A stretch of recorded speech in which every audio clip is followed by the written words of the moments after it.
I'm the Chief Curator and Curator of Paleontology here at the Natural History Museum of Utah, and I'm coming to you live from the Paleontology collections.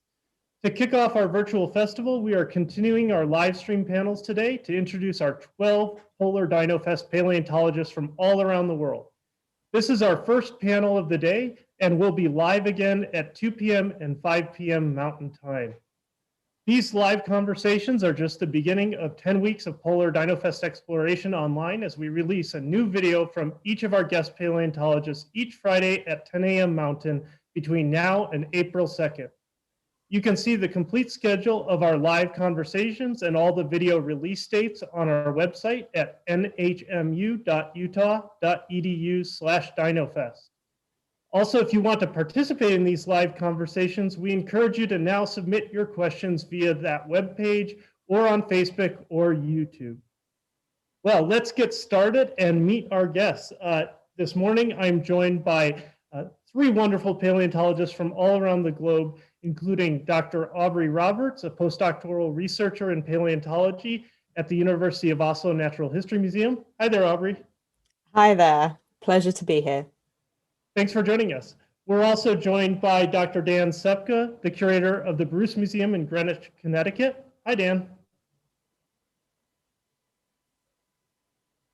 And, sorry, I saw mute. hey, how's it going? And we're also joined by Dr. Karen Chin, curator of paleontology at the University of Colorado Museum of Natural History and a professor in the Department of Geological Sciences at the University of Colorado. Hi, Karen. Hi, Randy and everybody. It's a pleasure to participate today.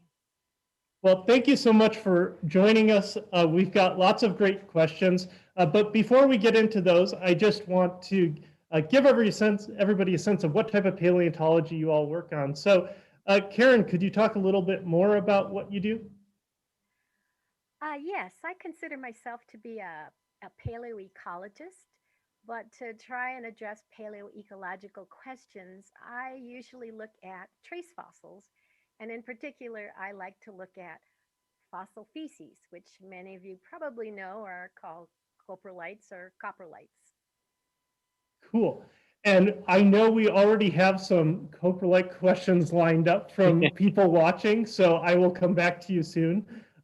But you do some research specifically in the Arctic, which is one of the reasons we invited you to be a part of this. So how did you get involved in that Arctic research? Well, it was actually due to my colleague, Dr. Jalen Eberly, whom you will see in a live panel this afternoon later. Mm-hmm.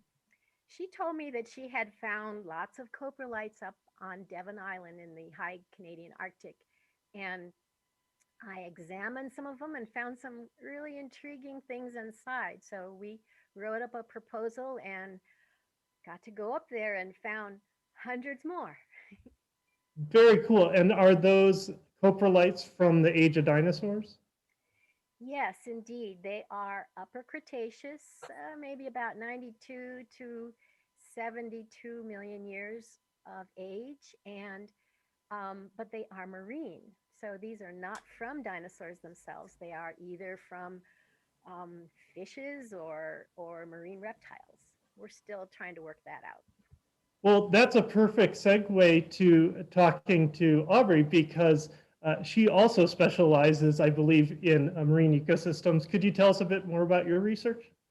Yeah, sure. So I don't actually work on Arctic dinosaurs, but I do work on Arctic reptiles that lived at the same time as the dinosaurs. So I work on marine reptiles from the archipelago of Svalbard, which is pretty far north as you can get, really. These guys were from the late Jurassic, so about 150 million years old. And how did you get involved in working in Svalbard? So it was actually during my undergraduate year that I actually lived up there as part of my studies and fell in love with it, and then decided to do a project in paleontology and never looked back.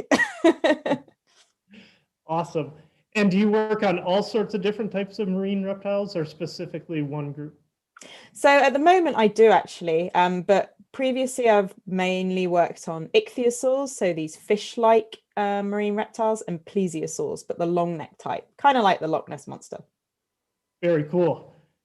And Dan, while some people might think that Connecticut is in the Arctic North, it's a bit more temperate than that. So what's your specialty in paleontology?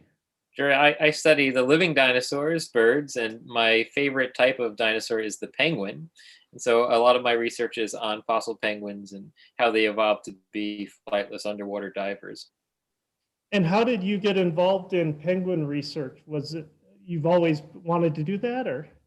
No, it's kind of by accident. I always wanted to be involved in paleontology, but I stumbled upon hundreds of penguin bones when I was a graduate student at the American Museum of Natural History.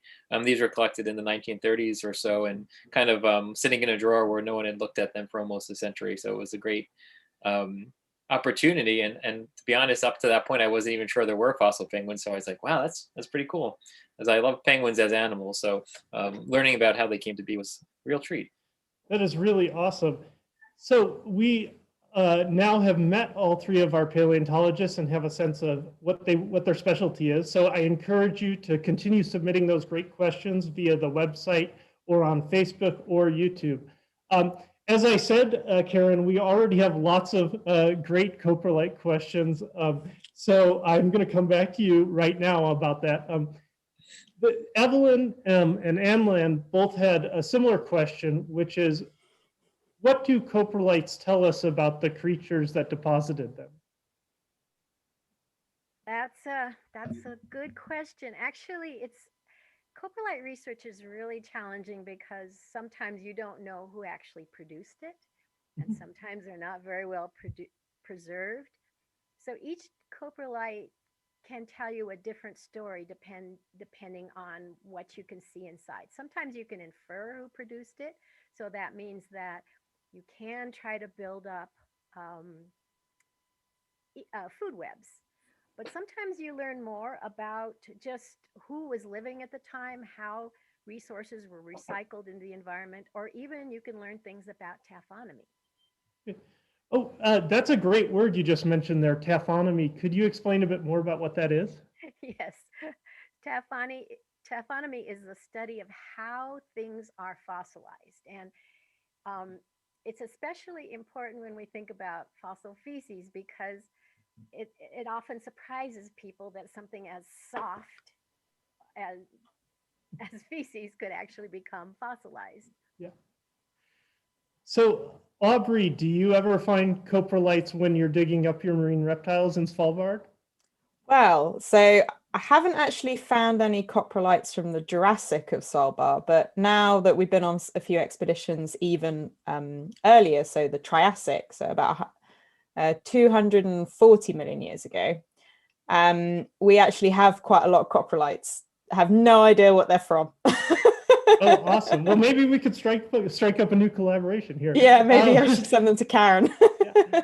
And of course, the Triassic is my favorite time period. But well, I do want to ask you that we had a couple of paleontologists on our live stream yesterday who also worked with marine reptiles and marine ecosystems. And one of the things that came up was whether the species the fossil species we see near the poles are similar to the ones we find elsewhere. So I was wondering, in your research, are the species you're finding in Svalbard also found other places at lower latitudes, or are they unique? So when we first started the project, every new specimen that we found was pretty much new to science. And the main reason behind that is because no one had really worked in the Arctic before or explored that part. So we were finding new stuff. And new species. However, now in more recent years, when more and more people are doing expeditions into the Arctic, we can sort of start to get a better image about the different species that are around. And I think that, yeah, we actually do have some species that are found maybe in Russia and it may possibly even in Europe. But got to remember that the Northeast Atlantic wasn't really around at that time. So it's kind of difficult for a lot of these marine reptiles to swim in between a lot of these big oceans. Oh, awesome. And following up on that, that great answer, Dusty on Facebook was wondering if ichthyosaurs migrated. Ooh, that's a great question. Well, we don't really know. I guess we could assume that they did. And there has been a few discussions about it in the literature, particularly for one species called Ophthalmosaurus, which is pretty widespread throughout multiple different countries and even different continents. So that is a possibility, definitely, but we don't really know. Cool. More to discover for sure. Dan, everyone thinks about penguins as sort of this iconic Antarctic animal, but are penguins just restricted to Antarctica, and have they always just been there? No, penguins are pretty much anywhere you can go in the southern hemisphere where there's a suitable place for them to lay their eggs and not be disturbed. So you'll find penguins in Australia and South Africa, along both coasts in South America. You even find them on the Galapagos Islands. So that's a little trivia fact. We think of penguins as being only from the southern hemisphere, but at the Galapagos, they get like this far above the equator. It's really like just a couple miles. So they are pretty widespread, and that's one of the things we have learned from the fossil record, is that we think of penguins as being Antarctic, but the oldest penguins are actually from New Zealand, and they evolved during a time when there was actually no permanent polar ice sheet. So they evolved in a much warmer world than we tend to think of them inhabiting today. Very cool. And I have to ask them the obvious question, which is, do penguins leave coprolites in the fossil record? So I have an interesting fossil that I'm going to loan for a penguin exhibition we're going to do at the Bruce Museum in 2 years' time. And this is a penguin that's actually mummified in its own poop. So there's maybe not all its own, but there's places off the coast of Peru where penguins live on these guano islands. So basically their droppings are becoming mineralized kind of soil substrate that's actually harvested by humans for fertilizer. And this penguin seemed to have died, and then no one really respected his remains, and he became buried in the penguin droppings and then completely phosphatized. And so it looks like a rubber chicken, but it's as solid as a brick. And it's basically been mineralized in its own poop. That is crazy. Different type of fossil. Yeah, that's really cool. Well, speaking of coprolites, Zach wanted to follow up with Karen. Zach on YouTube was wondering if you could say a bit more about how coprolites help interpret the paleoecology of a study area. Yes, well, it depends on what you find inside, but in some, for example, dinosaur coprolites, we have found really interesting burrows that are very similar to what we have seen in dung from modern elephants. So they look like dung beetle burrows. So that can help tell you about recycling. And then sometimes you can see bits and pieces of things the organisms ate. So a good example of that is in some of the Arctic coprolites we found. They're filled with diatoms, siliceous diatoms. So that tells you that that particular fecal producer was feeding in the water column, either probably on planktivores like zooplankton or possibly even soft-bodied plankton eaters like jellyfish. So those are examples of ways that things that can tell you about the ecosystem. Was that the question about the ecosystem or the environment? I'm sorry. You could go either way, whichever. Yeah, it was about both, I think. Oh, okay. Yeah, great. And so we have. I'm going to ask this maybe of all three of you. So Jimena, one of our awesome museum volunteers on Facebook Live, asked whether the polar regions were as diverse as we see elsewhere during the age of dinosaurs. So maybe I'll start out with Aubrey, whether you see the same number of species in the polar regions compared to further south. Yeah, that's a really good question. And I think, so based on what we know so far, particularly from the Jurassic Arctic, it does seem a little bit less diverse because we're lacking certain marine reptiles such as crocodiles and turtles, which is most likely to do with the temperature. Even though during the late Jurassic, the world was really warm, even up in the Arctic, it was a little bit colder and probably too cold for some things. So there would have been slightly less species diversity, but it's still more than we kind of expected, I guess. Cool. And Dan, do these sort of fossil assemblages in South America show more or less or about the same number of species as, say, in Antarctica? So I guess everywhere for penguins, it's weird. Anywhere you go in the past, there's more. It's crazy. So take Seymour Island, Antarctica. That's a little island off the tip of the Antarctic Peninsula. We have, maybe 3 or 4 penguin species will be there at given times of the year. Today, there's 10 species in the fossil record. Some of them are, normal, 2-foot tall penguins. Some of them are giant penguins that probably weighed more than I did. And the same is true for almost anywhere else you go. So, South America. In Peru today, we just have the Humboldt penguin, but if you go back 5 million years in time, there's 3 or 4 species that are living together. In New Zealand, places where there's 1 or 2 species of penguin, there might be a dozen. So for some reason, penguins were really, really diverse over most of the Cenozoic. And I should clarify, this is after the dinosaurs or the non-avian dinosaurs have gone extinct, because as yet we have not found the penguin from the Cretaceous period, but we're still looking. And Karen, I know you said sometimes it can be difficult to figure out what coprolite goes with what type of animal, but is there anything about the shape or of the coprolites that you can look at, give you some sense of diversity?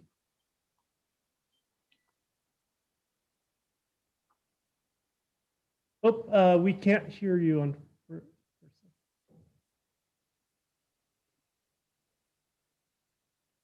I think your sound is muted. Yeah. Yes, the sound seems to have dropped off for a moment. Maybe I'll ask someone else a question and come back to you, Karen, in just a second.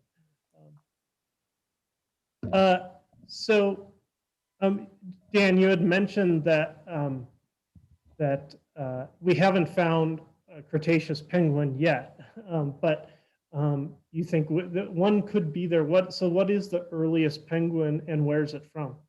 The oldest penguin that we know of so far is called Waimanu manneringi, and that's a bird from New Zealand. It's about 61 million years in age, which is pretty cool because you think about it, that's only about 5 million years after the asteroid impact that wiped out most of the non-avian dinosaurs. And then, the oldest human fossils are like 7 million years or so. So they're 10 times older than we are. There's been penguins forever. And it's interesting because you kind of think of them as more of a modern, specialized bird, but basically they jumped in the water the minute it was empty after the extinction and started doing their thing. Very cool. Karen, let's see if we can hear you now. Can you hear me now? Perfect, great. Yeah, sorry about that. I don't know what happened there. Well, it just built up the anticipation for your answers. So yeah, we were wondering if you can tell like anything about diversity from coprolites based on. Well, the coprolites can tell us a little bit about some of the diversity, but usually we use them in concert with examining the body fossils as well. And we collected as many invertebrate and vertebrate body fossils as we could when we were in the Arctic. And also found some more examples of organisms inside the coprolites. And actually, the coprolites were the most common macrofossil we found. Wow. We found some diversity, but not as much diversity in the vertebrates and in the invertebrates. However, we did find, or my colleagues who are diatomists found about 100 different species of diatoms and 75 different species of dinoflagellates. Wow. And so there were lots of planktonic diversity, but not so much in the larger organisms. And that also could be a preservational issue, however, though. Cool. And you alluded to the fact that you found other organisms in the coprolites. And Dusty on Facebook was wondering if you've ever found examples of parasites in coprolites. People have found examples of parasites in coprolites, particularly eggs from from worms like nematodes and acanthocephalans and things like that. I have found some probable parasites, and we've found some possible burrows from dinosaur parasites. So yes, that's a really exciting frontier of looking for parasites within coprolites because of the rapid mineralization and the way that coprolites are preserved. Oh, very cool. So Aubrey, Connor was on Facebook was wondering whether any of the animals you find show any specific adaptations to living in the colder conditions.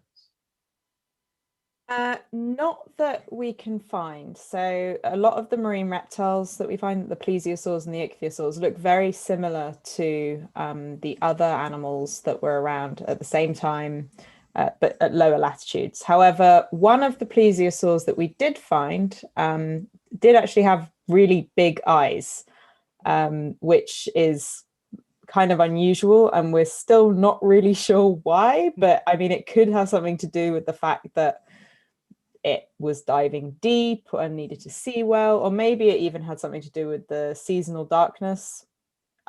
Unknown. We're still sort of discussing that. And in contrast, a lot of the ichthyosaurs have really big eyes, right? So that's Yes. sort of the norm for them. Yeah. Yeah, but it's not the norm for these long neck plesiosaurs. They don't usually have that. So it's pretty unusual. Yeah.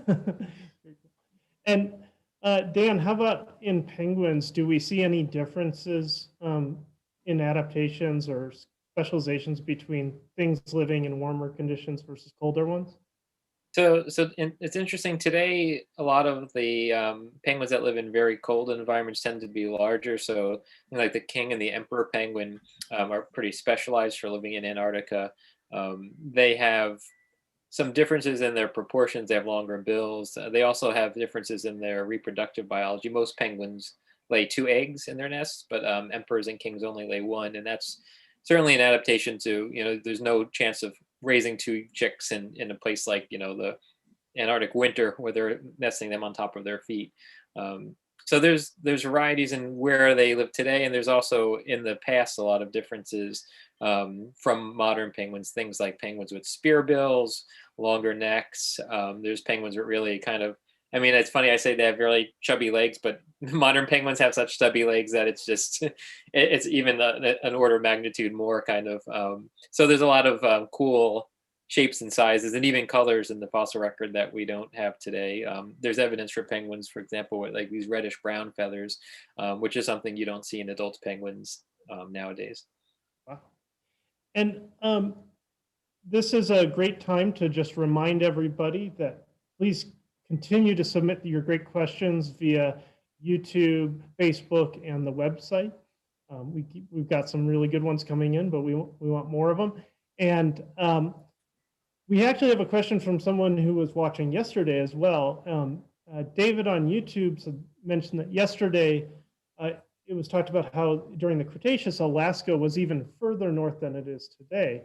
So he's wondering, what about some of the other places that all three of you work on? So Dan, was Antarctica more or less where it is today, or has it moved?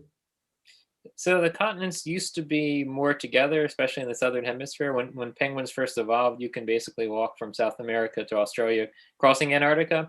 Antarctica was still very far south, but the main difference was that it was warmer overall. There were higher CO2 levels in the atmosphere, so we didn't have those big ice sheets, and that of course means there's a lot more liquid water, and the sea level is higher. So a lot of places today that are dry land were submerged. Like a lot of New Zealand was actually underwater, and that's why that's a really great place to look for penguin fossils, because you'll have marine deposits that are now above land. So yeah, there's been a little bit of drift, but a lot of the continents where penguins live, mostly in the same places, like Peru, where we find penguins, it's basically been at the same latitude for like the last 60 million years, which is kind of cool. Yeah. And Karen, was Arctic Canada further north during the Cretaceous, just like Alaska, or something different?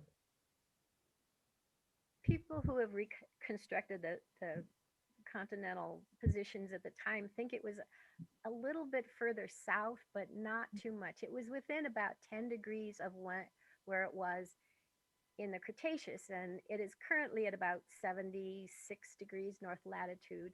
So it was still in the Arctic Circle. Cool, very cool. And Aubrey, how about Svalbard? Actually, that was quite a lot further south. So like between 10 and 15 degrees further south. So not quite in the Arctic Circle, but still reasonably far north. Awesome. Okay. Yeah, it's really intriguing how some of these land masses have moved quite a bit over the past 65 to 100 million years, and some have stayed pretty much in the same place. All right, well, as I said, there's lots of great coprolite questions, so I'm going to come back to Karen with one, which is from BJ on YouTube, who's just wondering how do you study them? Do you make thin sections, dissolve them in acid? How do you study coprolite? Yes, there are a lot of different ways to study them. My favorite way is if you have enough samples, so you're not completely destroying great samples, and you photo document everything. I like to make thin sections of them to see what's inside. Yes, some people do dissolve things out to look at organic components inside, or maybe siliceous components. More recently, people have begun to do computed tomography of coprolites, either with X-rays or also with neutron scans, or especially synchrotron X-rays are excellent. And those are ideal because they're non-destructive, but we look at them any way we can, and if there are a lot of specimens, we will do destructive analysis with permission, of course, from curators. Yes, great. And if you want to know more about other ways we use thin sections in paleontology, I encourage you to watch the recording of our live stream with Dr. Holly Woodward-Ballard from yesterday, and also the talks by both Dr. Chin and Dr. Woodward-Ballard that will be released in the coming weeks. So one question we get a lot is just, people think of these Arctic and Antarctic areas as being covered in snow and ice. And so I want to ask all of you, is it harder to find fossils in these areas? Or is it, the same as, say, being out in Utah? Aubrey, is it really hard to find the fossils in Svalbard? So we only go up the first 2 weeks of August, where there isn't a lot of snow, and generally like the permafrost, which is the frozen ground, has melted or thawed. So that has helped quite a lot. And actually, it's a lot easier to find the fossils we find, because you don't have all of this vegetation and green stuff that's on top. That's all gone. It's just like basically an Arctic desert of dirt and bones. So a lot easier once the snow is gone anyway. And Karen, you said there's lots of coprolites in Arctic Canada. We're in your field area. What's that field work like? Well, as long as, like Aubrey said, if the snow is gone, it's actually pretty easy to see them. Now, I will say that when we were up there, we found parts of a flightless bird, unlike Dan's flightless birds, but a Hesperonythiform foot-propelled flightless bird. And we were collecting it, and we made a semi-jacket out of it. But then when we took most of that jacket off, there was still a bone going down, or probably several bones going down into the permafrost. So that was an example where yes, you can see things on the surface, but if you're in the permafrost, we had to just leave it there because there was no way we were going to get that out. Well, I know similarly there are bird fossils from Antarctica, penguin fossils, in fact. Dan, do they have to drill through the ice to get to those fossils, or are they found on the surface? So there's only really one place where penguin fossils have been collected in Antarctica, and that's this the Seymour Island, the place I was talking about before. It's a pretty dry area where there's not a lot of snow cover, and so you get a lot of fragmentary penguin bones that are kind of eroding out of the ground. There's actually probably more than 10,000 penguin bones that have been collected there, but they're almost always isolated and broken, which is great because I think we talked a little bit about doing histology sections. And so I've gotten the chance to cut up a few of those because the curators see that you basically have something that's been put in a rock tumbler for 10 million years and it looks pretty unimpressive. And so if you have 1,000 of those, you're very likely to let someone cut it up. Whereas if you have a single specimen in better condition, you're not going to. There's actually one other penguin bone from continental Antarctica. It was found almost completely by accident, so it's like a single penguin flipper found while they were looking for something else. I think they were even maybe drilling for just stratigraphy or something when they found that one. But otherwise, everything's from that one place. Gotcha. And we have Navina from Riverton who is really excited about penguins, and so. Was wondering whether any dinosaurs evolved into penguins. I guess you could say that you can cheat on the answer, say yes, the ones that did become penguins, because penguins are birds and dinosaurs. But I think you're probably talking about non-avian dinosaurs. And so to my knowledge, there's no really, aquatic flipper-based diving dinosaur. I guess there's some talk about Spinosaurus. Maybe it was a kind of semi-aquatic in its behavior, but nothing quite like that.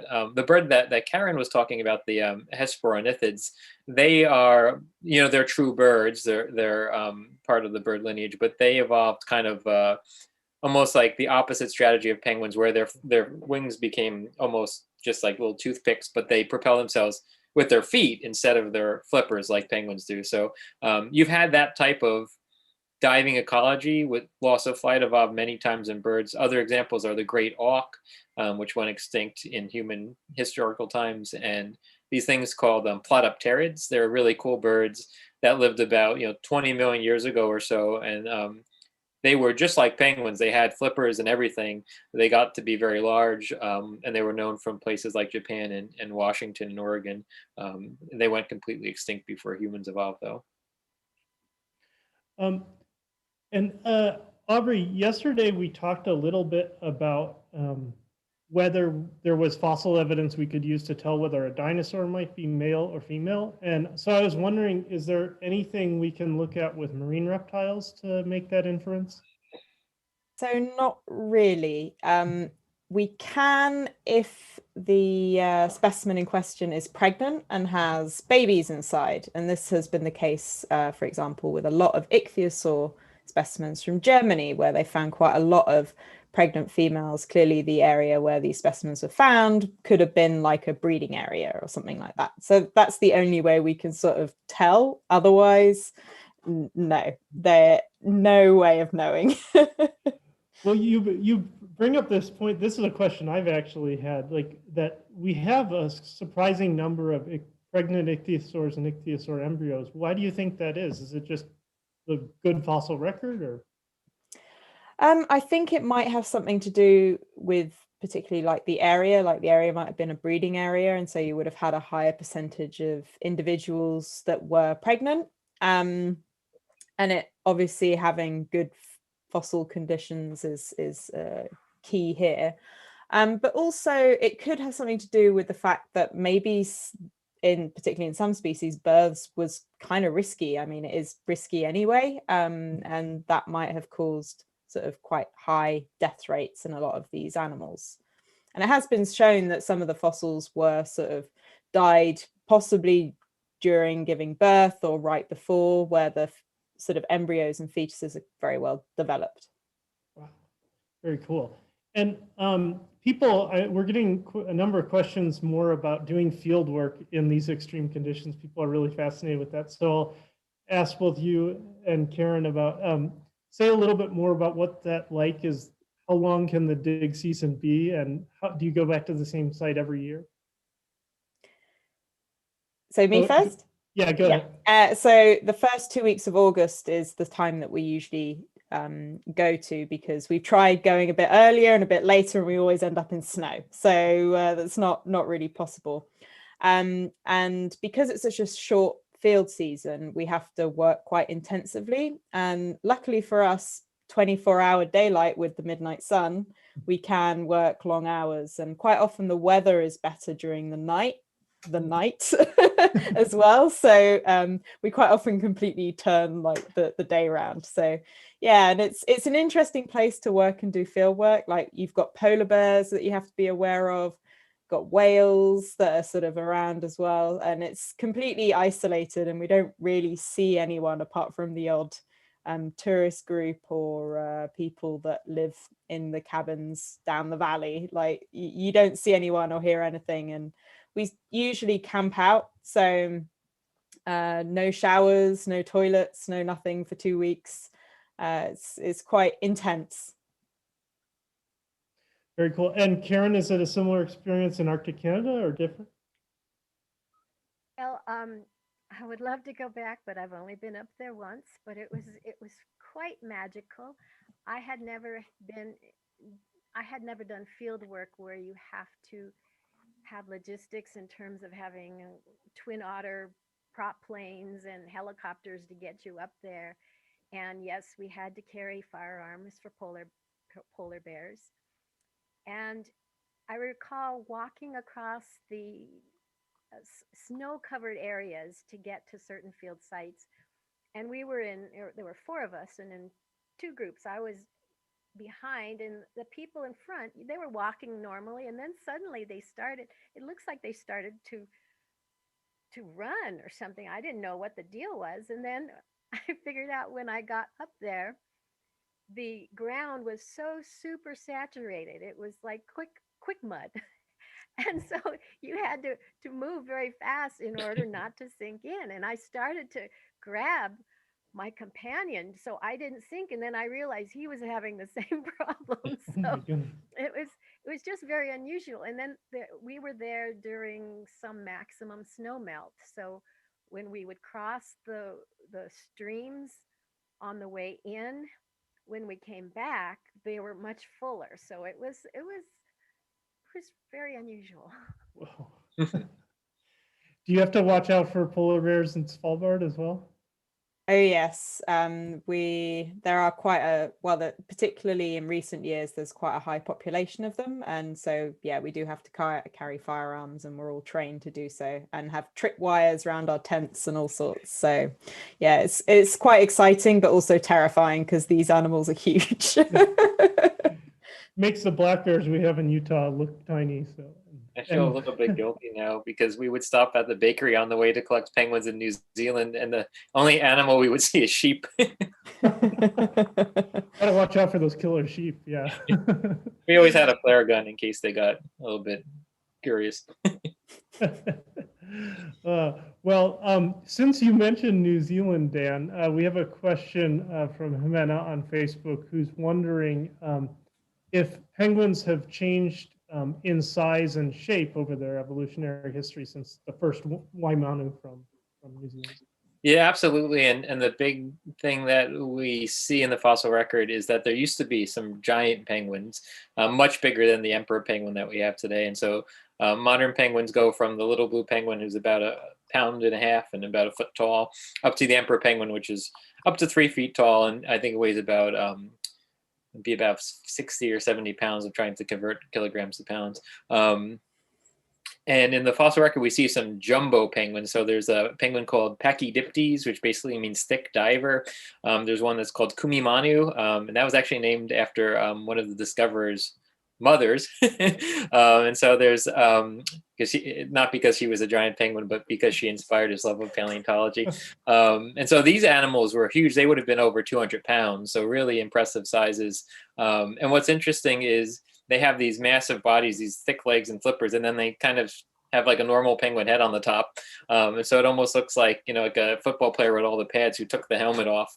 So really, really giant animals. And they all went extinct about 10 million years ago or so. So we obviously still have penguins today, but for whatever reason, we only have the smaller ones left. And there's a lot of debate about that, but it could be things like competition with seals and sea lions or something like that, some other animal that's moving into that body size niche. And David on YouTube was wondering what's the newest penguin species to be discovered most recently, or maybe that you've been involved with, Dan? I think that would be one and the same. Okay. So just by chance, my colleague Daniel Thomas, he's a professor at Massey University in New Zealand. He and I described a penguin called Eudiptes aurora. So it's a crested penguin that looks like the rock hoppers or the macaroni penguins, the ones with the yellow crazy feathers above their eyes. And this was the oldest fossil representative of that group. And so this was about 3 million year old penguin from New Zealand. And we published it, I think it was in the December issue or so of the Proceedings of the Royal Society. So I don't think another species has been named since then. And that was also the one I was involved in most recently. Really beautiful specimens. These were found by amateur collectors actually on the coast of New Zealand, and they ended up in a museum, which is great. And so we're always happy to have the community, bring fossils in that they discover and show it to paleontologists and see if it, might be something new. And in this case, yeah, they were, and they ended up in Te Papa, which is the National Museum of New Zealand. A lot of fun. Cool. And Aubrey, what's the most recent marine reptile discovery from Svalbard? Well, it will probably be the one that I was involved in. So we described last year this giant-eyed long-necked plesiosaur, which is called Ophthalmothule creostea, which means north eye and frozen bones, as it was in permafrost. So yeah. So that was actually part of my PhD, which I finally finished and published. So that was really nice. Awesome. It's a beautiful specimen with a complete skull and really long neck and most of the body. So it's one of the most complete ones that we found. Congratulations. And do those fossils stay in Svalbard? Is there a museum there, or where do they go after you dig them up? So there is a museum there. It's very small though. So they've taken a couple of the specimens that we've excavated. Otherwise, all of the specimens have ended up at the Natural History Museum at the University of Oslo in Norway, as Svalbard is part of Norway, technically. And Karen, speaking of new discoveries, I hesitate to mention it, but there's been a lot of press recently about the discovery of a fossilized dinosaur cloaca. And so what I want to ask you, is this just, cheap science journalism that gets everybody excited, or is there actually something we can learn from this scientifically? Yes, that is. I remember skimming one of the articles on it. I think it really is exciting. I haven't yet thought how that's going to apply to what I do. Perhaps, maybe in terms of the size or the shapes of coprolites that come out of dinosaurs.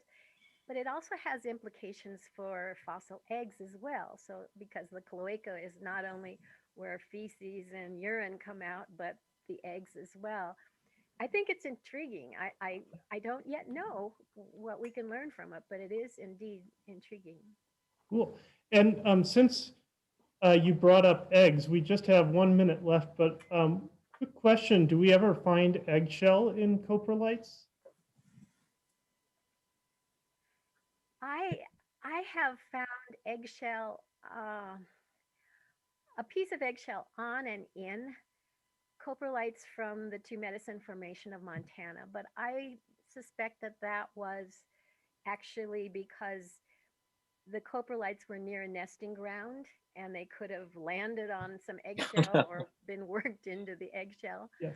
But also we have found some coprolites from the Coprolites Formation that we thought had eggshell in them, but it turned out to be crustacean exoskeleton, and they look very similar. Well, that is just a great example of how we have to decipher what is the history of each fossil and what it's telling us. And so with that, we're unfortunately out of time, but I want to say a huge thanks to all three of our paleontologists, Dr. Aubrey Roberts, Dr. Karen Chin, and Dr. Dan Ksepka for joining us. And I encourage you all to check out their special videos that we're going to release in the next few weeks. And a huge thanks as well to all of our viewers who have tuned in for this, our 4th of 6 Polar DinoFest live conversations this weekend. Our next live stream will air today at 2 p.m. Mountain Time with more of our amazing Polar DinoFest speakers, Dr. Jalen Everly and Dr. Ron Takowski. And also please remember that this week's live conversations kick off 10 weeks of Polar DinoFest exploration with a new polar dinosaur video from one of our guest paleontologists being released every Friday at 10 a.m. Mountain between now and April 2nd. See the complete live stream schedule and each Polar DinoFest video when they become available on our website at nhmu.utah.edu/DinoFest.